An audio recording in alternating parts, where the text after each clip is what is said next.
Hi, welcome back. We're about to start part two. So here we are with our image American Gothic by Grant Wood, and we just finished observing what we saw and going into our five sensory details and writing our list. Let's go on to question two. What is the setting and time period? Okay, so I'm going to observe my photo again and really take a close look. I'm noticing buildings, I'm noticing the time of day, I'm noticing the weather. I'm noticing what they're wearing to kind of go with the weather, the time period, and then I'm going to jot down these things that I'm thinking. So, what do you think about the time period and the setting? Stop this video and take some notes or talk out loud. Okay, how'd it go? Let's compare notes. What is the setting and time period? I said the setting is a rural farm with an old white farmhouse. It looks like the same kind of farmhouse in the movie Wizard of Oz. That's a connection that I'm making. Did you make a connection like that?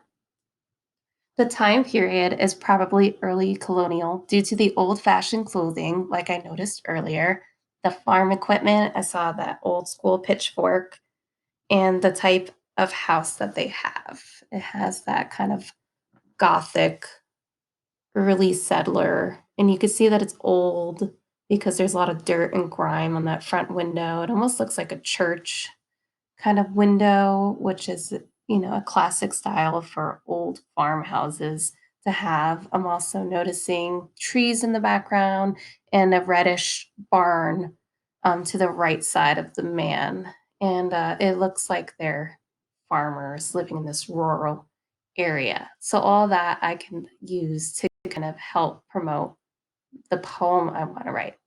My next step is question three. This is the best part. This is the story that you're thinking is being told. Like, what is happening in that picture? What is the relationship? What are the subjects thinking or saying? So let's take a look. What's going on between these people? What do you think they're thinking or saying? Take a moment to stop this video and jot some ideas down or talk them out.